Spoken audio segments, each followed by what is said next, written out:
The Get Rich Slow Club podcast is a collaboration between Tash Etschmann from Tash Invests and Ana Kresina from Perla. The Get Rich Slow Club acknowledges the traditional custodians of the land we record on. From coast to coast, across land, waters, and communities, we pay our respects to elders past, present, and emerging. Any advice is general and does not consider your financial situation, needs, or objectives, so consider whether it's appropriate for you. Welcome to the Get Rich Slow Club podcast, where we take you from beginner to confident investor, where we can teach you everything you need to know about investing. So come get rich slow with us. Deline Jacovides is the founder of Mazi Wealth. She spent the last decade specializing in retirement, financial planning, and superannuation funds. However, after posting financial content on social media, she found that there was a demand for financial advice among the wealth builders, which is how Mazi Wealth, her company, was born. She volunteers at Griffith University in Queensland University of Technology, helping students look to enter the financial services industry. She is also serving as the treasurer for the Queensland Women in Super Committee. Her mission is to build financial confidence for her clients. If you've ever wondered why financial advisors cost so much and when you should go see one, then keep listening. We are so excited to have Deline on the show today. We're very excited to have Deline on the show. But before we get started, let's share our money wins and losses of the week. Tash, what's yours? I bought these really cool pants 2 weeks ago and I love them so much. And I really wanted to buy them in other colors. And I was waiting to see if they went on sale at Afterpay Day. And they did. They were 30% off, but then they also had a code for 20% extra off the sale things. So they went from $130 to like $71. So I'm very excited. Big money win. That's such a good one. That's huge. Yeah. Did you use Afterpay? No, you can just get the sale without using Afterpay. So it's for Afterpay Day, but I didn't use Afterpay. Yeah. And where did you get the code from? I just Googled like extra, like say like whenever I buy something, I'm always like, oh, like Big W code or Target code. And this was from Nude Lucy. So I just Googled Nude Lucy code and it popped up and it worked. So big win. Yeah. I sometimes use Honey because that's a really good one that will throw up codes as well. So if you haven't used Honey, I use it as a web extender or a browser extension, I meant to say. Yeah. Deline, what about you? I feel like mine's really boring in comparison. But yesterday was a public holiday in Brisbane for the show day. And we took the kids to a bowls club, which is often a pretty parent or family friendly activity to do. And we only spent $20 on like food and drinks. So I thought that was pretty good because normally it can get quite out of control, especially when there's like games and rides and all that kind of stuff. But yeah, I guess it was cheap because my kids weren't in the best mood. And so we left pretty early as well. So I don't know if that's a money win or not. Still a money win. I feel like at those places, like you can get chips for $15 sometimes. So food and drinks for $20 is still very impressive. That's true. There was, the chips were like $6. So. Oh, wow. That's cheap. Incredible. Yeah. Family outings are so expensive. I think I was excited when I found out that Bunnings does free things on the weekends. I was like, what was yours the other week, Anna? The train? Oh yeah, the train. I spent $4 to go like to the local train ride with my kids. It was like $4 a ticket. That's awesome. Amazing. Run by volunteers. It's fantastic. So any little family wins because it adds up, right? Every weekend. Yeah. What's your one, Anna? Yeah, my money win is just pure pleasure. It was hanging out with the RAS crew before an event. We just went for some food, had some coffee, and you know sometimes you feel bad spending money on like going out to eat if you don't feel like eating, but it was just good company. I was happy to spend the money. It just felt like a win. Great conversation. I love that. I love those moments where you're like, that was good. Money well spent, eating out with good people. Yeah, that's awesome. Nothing worse when you go out and then the food's like average or like you're just not feeling it. It feels like such a waste. Yeah, exactly. Especially when you spent like money on an Uber or something to get there as well and you're just like, oh no. Yeah, it was definitely a smile for that money spent. But let's kick it off. Deline, you've mentioned that you get this question a lot, so I figured I would ask it as our first question. What is the difference between a financial advisor and a financial planner? Yeah, in Australia, there's literally no difference. They're both used interchangeably and they're both enshrined in legislation. I don't know if there's any difference in countries like America, but in Australia, it's literally the same thing. I think that when they were putting together like new legislation, there was two different associations. There was Association of Financial Advisors and then the Financial Planning Association.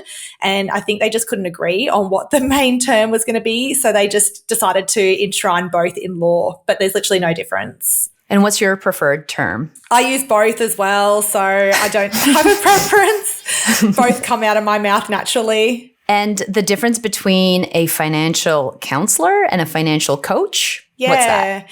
So financial advisors have been around for a while, although their role has kind of developed and changed over time, whereas financial coaches, I think, are a bit more of a newer type of role or, position in Australia. I think in, America and things like that, they're a bit more common.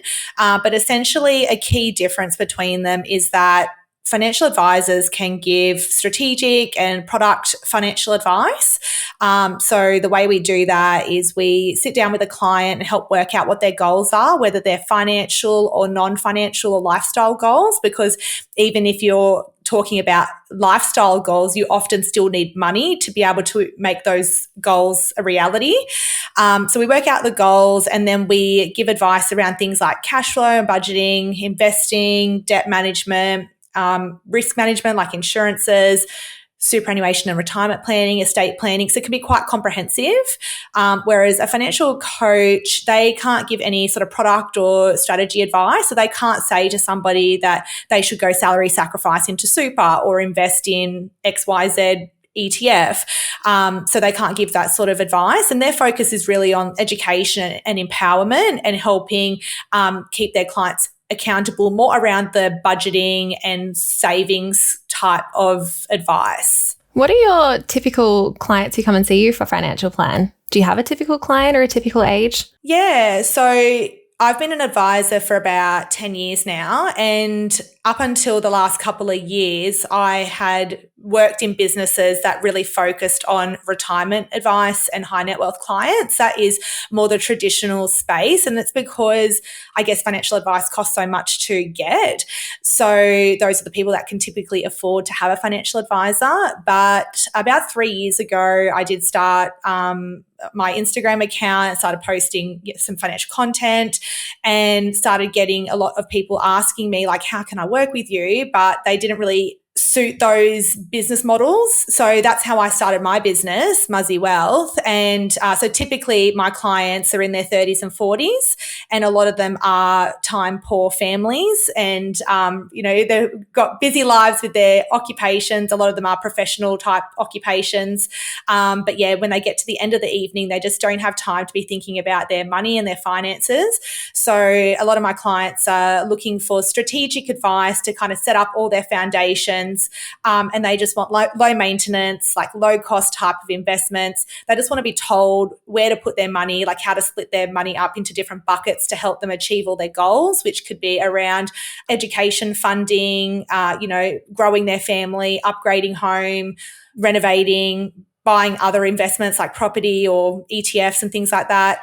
And then obviously financial independence and early retirement is obviously a big one for a lot of people too. So it's around, giving that real comprehensive advice. But yeah, typically in their 30s and 40s, and usually have strong incomes and therefore strong surplus incomes.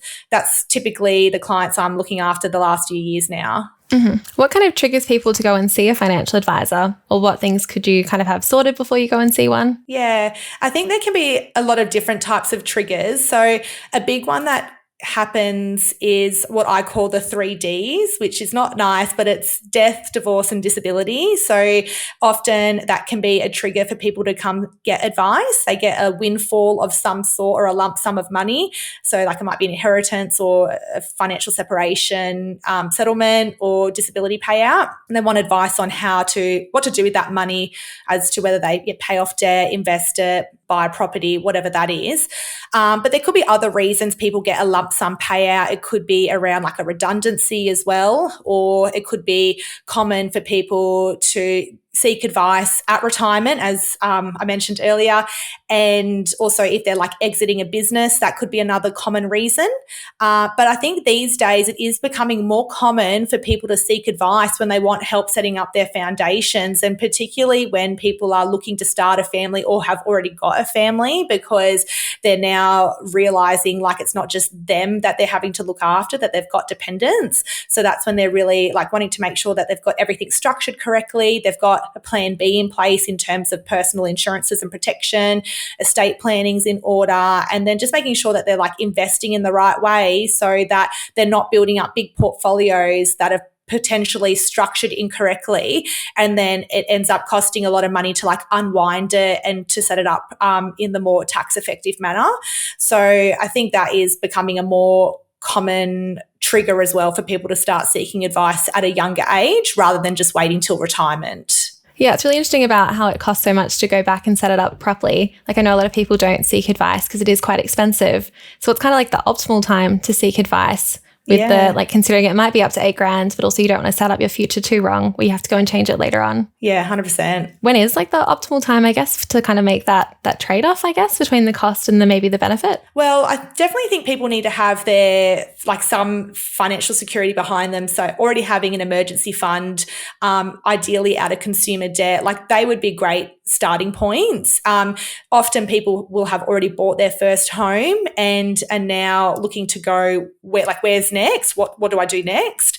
But not always. I do often have people coming to get advice before they've bought their first home. So for example, I had a couple recently where they had a few $100,000 invested in shares and ETFs, and they wanted help on like how much do they sell down? How do they do that in a tax effective way to make sure that when they bought their first home that they were doing that in the right way and smartly, and also wanting to get advice on like what is the maximum amount they could purchase their property for without losing out on some of their other goals, such as reducing work for starting a family and working part-time and things like that. So there's not really an optimum time, but it is ideal if you have got some of those foundational pieces sorted first.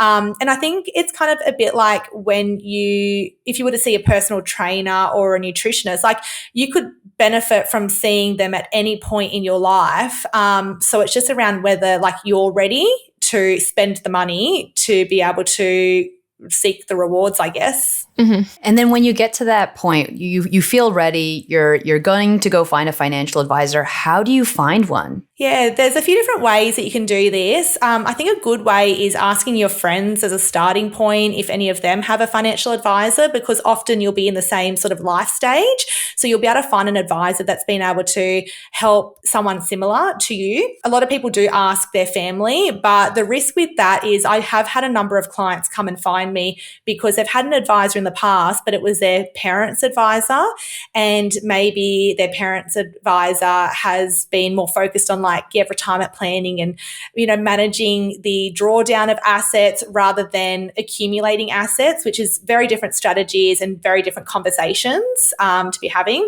So you can always ask family, but it's not always going to be the best way. Then there's just Google search, and a lot of advisors will allow an introductory call or sometimes even an introductory meeting so that you can get to know each other a little bit better and make sure that you feel comfortable with each other, because I think it is really important you find an advisor that you vibe with, because you are going to be telling them a lot about your dreams and aspirations and, sharing those skeletons in the closet and things like that. And less traditionally, I find a lot of my clients are coming from social media. So about 65 to 70%, I would say, of my clients are coming from social media, mainly from Instagram. And I think that's because they've been able to follow me for a while, get to know me, and like my vibe and what I'm all about, and then feel comfortable to take that next step. So yeah, there's a number of different ways. There's also a great website called Advisor Ratings where you can go and see if an advisor has a profile set up and if there's any testimonials and if they've been rated by other clients. I think that's also a good starting point. Before you see any advisor though, I would recommend making sure they are licensed, and you can do that by going to the ASIC Money Smart website. There's a financial advisor register on there, so you can see that they are licensed to give advice, and you can see what their qualifications, experience is, if they've got any black marks against their name, if they've had any disqualifications or bans or anything like that. So it gives you a good snapshot summary just to make sure they are licensed, so that if anything does happen, you are protected protected as a consumer. Those are such great tips. And it's really important because, as I've learned, financial advisors sometimes specialize in specific areas. And there are people who just work with retirees, and that might not be ideal for you if you're buying your new home and starting a family. And like you said, you want to make sure that they're licensed. What kind of questions are important to ask when you're looking for the right fit of an advisor? Yeah, I think there's a few questions you can ask. Firstly, asking like, what is your typical client and who do you typically look after? I think that's a really good insight to understand if you're going to be the right fit. You can also ask them about like their experience, and just, those questions can kind of open up the conversation just so you can see if they're somebody you want to work with. I think another important question is asking about their approved product list. So many people won't know what that means, but essentially financial advisors have a list of different products they can recommend. And so some advisors might have quite a limited approved product list. So they might only be able to recommend a couple of different super funds or investment products or insurances as some examples. And then there are some advisors that might have a very broad APL or approved product list. And I think that can help the client feel like that there is more options and they're not just being like forced to buy a Toyota if you're going to a Toyota dealership. So that can be important to some people, but also understanding like what is it that you want as a client or a consumer in terms of things like investments. Do you want to have a direct share portfolio that you want advice on, or do you prefer ETFs? And I think it's really important to understand the advisor's like investment philosophy and also insurance philosophy if you're getting advice on that. So it's important to know what you want to get out of the process so that when you go to the advisor, just to make sure that they're going to be able to meet your expectations, because there's no point going to an advisor to get advice on a direct share portfolio if they're not licensed to give advice on direct shares, as an example. So I think they're kind of the main things to ask and consider before seeing an advisor. I only realized quite recently when I was going through the process of getting licensed that advisors aren't all licensed the same, and that some can give advice on margin loans but some can't, and the same about direct shares as well. And the approved product listing was very interesting too, because you don't really hear that talked about too much. And then the same with mortgage brokers as well, and the lenders panel they have and which mortgages and banks that they can work with, like that's quite limited too as well. So that's a really good point. Yeah, 100%. How complex, right? Like as someone who doesn't know anything, if you're going in, you're looking for an advisor, how do you navigate that? It seems so complex. And then on top of that, how much does it cost, right? Like it's not cheap to see a financial advisor. Can you talk a little bit about the different fee structures? Yeah. Just going back to like the approved product list. So I think that's even really complex for advisors, because when we're choosing who we want to be licensed through, because some people will go get self-licensed. And then myself, I personally didn't want to have that sort of situation right now. My business is only a year and a half old. I wanted to be licensed, use somebody else's license so that I had extra support when it was dealing with ASIC and things like that, extra compliance Just the support. Compliance burden is huge. Yeah. So I chose to be licensed through someone else, and like it's around making sure you've got the right fit. If you've got a vision in your mind as an advisor on how you want to run your business, but then your licensee doesn't allow that because they don't let you advise on certain products or certain strategies or whatever it is. So in the last year, I've had to go and get some extra certificates essentially, because they're things that I've advised on in the past, but then because I've changed license a few years ago, they now wanted to see like updated certificates and qualifications. So last year was quite a big one for me, having to like do all that extra study just to like tick that box essentially, so my licensee would allow me to continue to give advice on certain areas. Yeah, I found that so interesting how it's like the education stuff is a lot of it's up to the licensee and not actually just like a standard thing for everyone, which is very interesting. Yeah, it's a complete minefield. And yeah. That's why like it does cost so much. So in terms of fee structures, there's so many different ways that advisors still charge for advice. It's not a standard way. So in terms of like fee for service versus commission, so first of all, want to clear up that there is no such thing as receiving a commission from an investment or insurance product anymore. That has been banned and finished up many years ago. It's still a misconception I see out there on like different forums and Facebook Facebook group. So just want to clear that up to start with. So if you are looking for investment advice, it is a fee for service, but that fee will depend, like it could be a flat fee or a fixed fee, or it could be a percentage based on how much assets you've got. Typically, what I find is a lot of stockbroker type of investment advisors will be still charging that percentage base, but then advisors like myself who are more strategic in nature and looking at more comprehensive advice, not just the investments, we will typically charge a flat fee or a fixed fee. And in terms of those fixed fees, again, they can differ substantially across different businesses. So some advisors might charge a fee for getting a statement of advice. So in the process, you've got to have a discovery process to kind of learn about the client, understand what their goals and objectives are, understand where they are now and where they want to get to. So that's the discovery phase. And then you go away and put together like different strategies and alternative options, look at different products, and then present a statement of advice to show the client how they can meet those goals and objectives and what products to use to get there. So that can be one fee. And then some advisors might charge a separate fee to actually implement the advice. And then there may be a different fee for ongoing advice depending on the arrangement. So I think that's really important when you are speaking with an advisor, is understanding what their fee structure is. Is there a separate fee to implement, or is it included in like that statement of advice fee?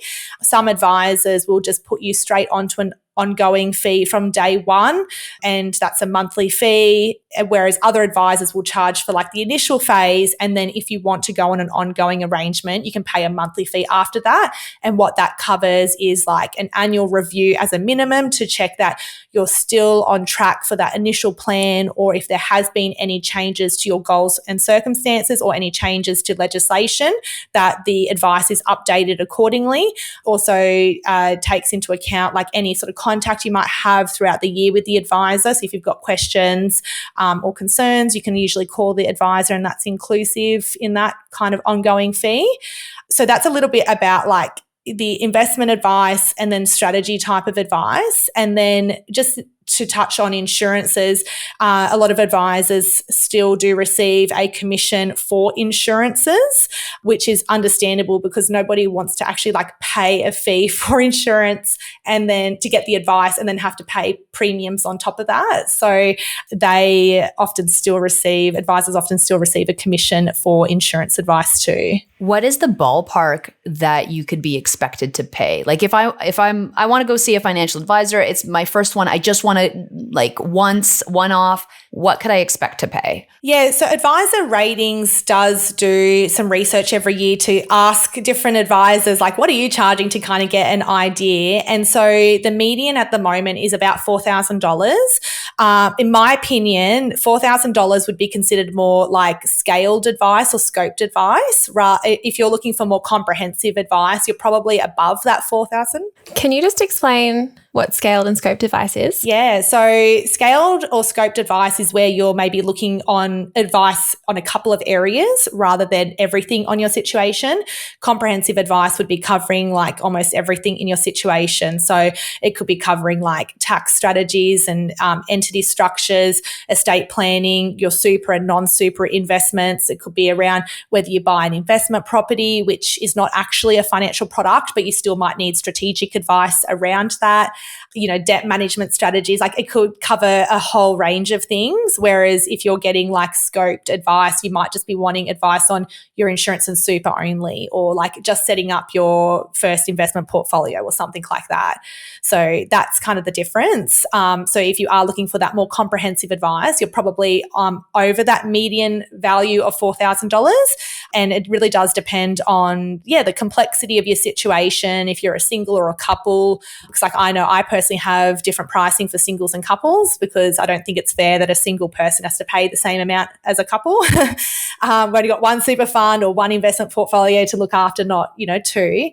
Yeah, so that's the research out there. And then that research also does say that some advisors are charging like up to $13,000, which I think is actually quite low, because I do know of other advisors that are charging well above 13,000.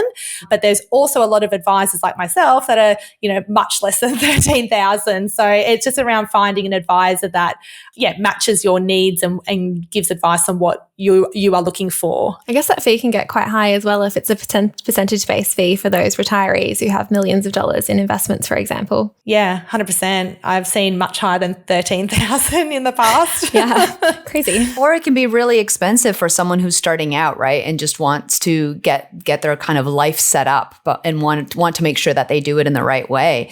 Why does it cost so much? Yeah, there's a lot of reasons, but essentially to be licensed to give advice, to go through a licensee, or even if you're self-licensed, the research that came out last year was that it was on average about $40,000 to be licensed to give advice. Every year. Yeah, every year. And that's huge. That's like some people are paying like up to $100,000 just for their licensee costs. And that's not including the ASIC registration. It's not including if you've got rent to pay, if you've got an office space. It's not including employee staffing costs, which can cost a lot as well. Like paraplanning, it doesn't include your software. So like my software is costing tens of thousands of dollars each year as well. Really? For software? Yeah. Wow. And especially when you've got more than one employee as well, or like another employee or more, because you've got to have separate logins for everybody, which costs, because it's a security reason. That's how they get you. So, as an advisor, like they're looking at a minimum of 6 figures just to open up their doors as an advisor before they're even, and having to make that money before they're even able to put like food on their table. So that's why it does cost so much, and it has increased dramatically in the last 5 years. And it also hasn't helped that there has been like so many advisors leave the industry. So we've got a shrinking advisor pool, which means that with software costs, if I'm being honest, they've got less advisors to sell their software to. So their fees have gone up substantially. Like I think mine went up 10% in the last year. So it's a and why are advisors time. Leaving? Because there is so much. I wonder why. Yeah, there is so much. Just clarifying if there's anything else that, plays into it. I mean, money's a big one. It costs a lot. Yeah. It's like it takes so long to provide advice to somebody, and it just means that it's not really becoming profitable for a lot of advisors. So that's why they've just kind of had enough with all the regulation. And like I totally understand we needed to have the regulation pick up and minimum education standards and things like that. So we did need to have that happen, but it's kind of gone to the other extreme now. And so many advisors, like they're just better off going and getting another job if they're not charging appropriately, because, they've also got families to feed and mortgages to pay. So that is why a lot of advisors have chosen to leave the industry, because it's just, it is a tough time at the moment. And I know they changed the education requirements kind of recently as well. What are the particular qualifications that financial advisors now need? Yeah, so a few years ago, or many years ago, you didn't really need to have any sort of qualification to be a financial advisor, but some advisors would have like a diploma in financial planning. Have you done that before, Tash? Like, have you? No. Okay. I've done like the RG146 Kaplan ones, and I've done the Cert 4 in mortgage broking, and I feel like it's kind of similar. Yeah. I guess where you just go through the PDF and then it's like, here's your certificate. Yeah, like there's a pretty basic exam that you can do from home kind of thing. So it's all multiple choice. Yeah. So again, I'm happy to see that the education standards have increased, but that's what it used to be. Nowadays, you have to have a relevant degree, and you have to have completed like an ethics subject and a national exam. So every advisor in Australia has to sit this big 4-hour exam that is short answer questions as well as multiple choice. Not multiple choice. Okay. But the multiple choice are even harder, I reckon, because it's pick the most appropriate answer.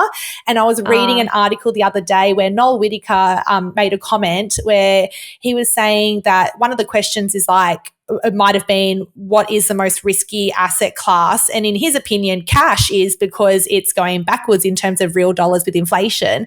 But that would not be the answer that the regulator is looking for. So it's really around like, what do you think the correct answer? What do they want? Yeah, rather than what is the, like, it's all perspective, isn't it? Yeah. So, yeah, we've got to have that exam done, have minimum qualifications. And there's also these days, to be an advisor, you have to have done a professional year. So existing advisors, if they were an advisor before a certain point in time, they don't need to do this. But for any new entrances, they need to be supervised for a year and do a professional year, similar to like an accountant, where you are mentored and you get signed off by an experienced advisor.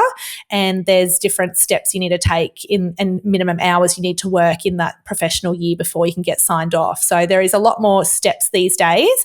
And that is also part of the reason why there is a shrinking advisor pool, because as well as advisors struggling to put food on their own tables because of the increased costs, like unless the advisor is passing that cost on to their clients, they're losing, they're going backwards in terms of their salaries. But then also to take on new professional year entrants, that is a huge commitment from the advisor to have to supervise someone, mentor them, train them, sign them off. It's a huge expense and time commitment as well. Are people paid during their professional year, or is it kind of like an unpaid placement? No, they're paid for the year. Yeah, but it would obviously be not at a full advisor salary because they're still like a trainee, but I would imagine they would still be paid quite well for like that grad type position. Yeah, it's so interesting comparing it to, like, I studied occupational therapy and you have to do 1,000 hours of unpaid placements, like comparing the differences is quite interesting. Yeah.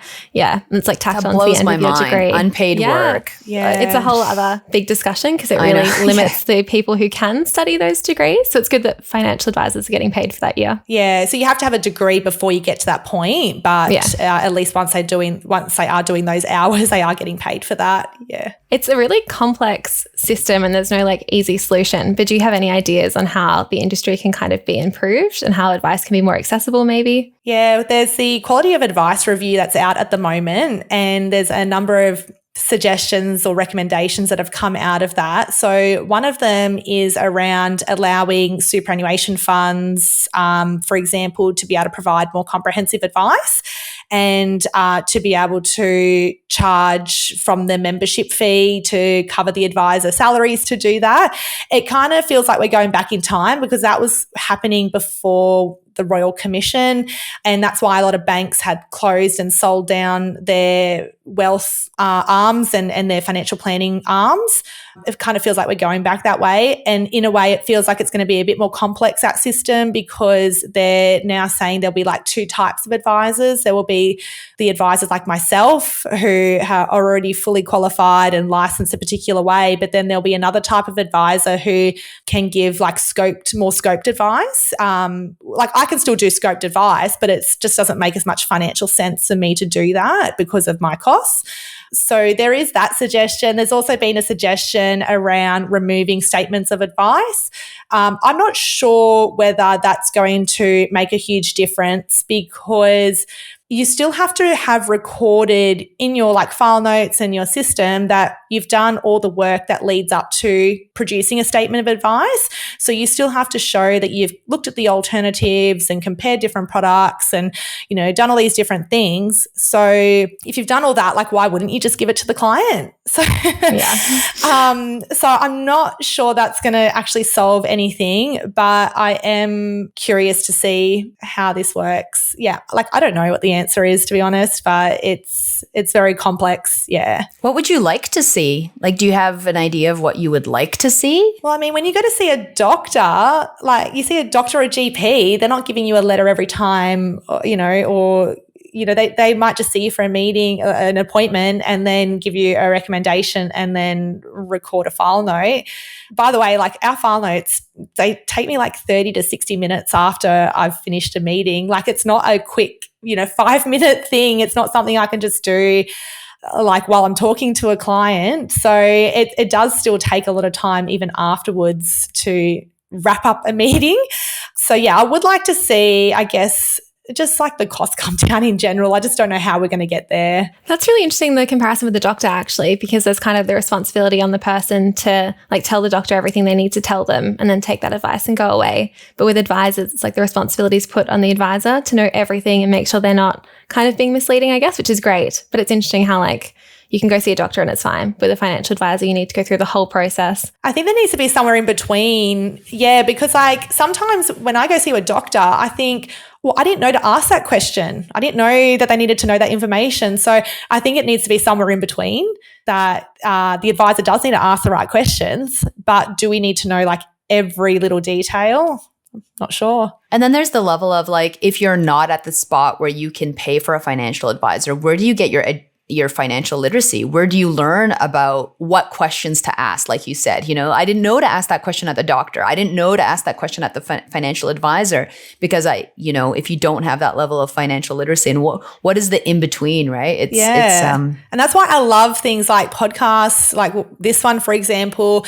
I love when people have said they've read Barefoot Investor. Like I love when people say they've done all these different things, because it means they're in a better position for me to be able to help them.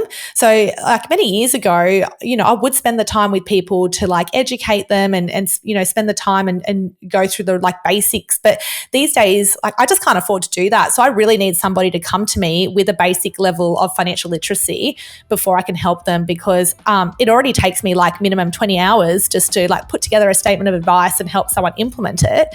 And so you can imagine like if we're having to go through the basics, like how much that would extend out as well. Yeah. This has been a really interesting conversation so far. If people want to learn more about you or reach out to you for advice, where can they find you? Yeah, my main social media platforms where people often will start to follow me and learn about me is Instagram at Mazi Wealth, Mazi Wealth, and LinkedIn just under my name, Deline Jacovides. They're probably the two main social media platforms I use. Keep it pretty simple. And then I've obviously got my website where you can send me an email or book in for an introductory call if you think you might want to get some advice and learn about whether I'm the right fit for you or whether I can help you. I found your Instagram super helpful. I think you did a post recently about super, breaking that down in a really simple way. So everyone go follow Deline. It's very helpful. Thank you. All right. Thanks for joining us. Thank you for having me. Thanks so much for joining us. If you found this episode helpful, please rate us 5 stars, write a review, or share with a friend. If you're new to investing, make sure to listen to our first 10 episodes. Follow us at Get Rich Slow Club or Tash at Tash Invests, or me at Ana Kresina. This show was brought to you by Natasha Etschmann, who is an authorized representative 1299881 of Guideway Financial Services, AFSL 420367, and Perla, who is an authorized representative 1281540 of Sanlam Private Wealth, AFSL 337927. Knowledge is power, especially when it comes to investing. So make sure you check out our financial services guides and read the product disclosure statement and target market determination for any investments you're considering. See our show notes for more info.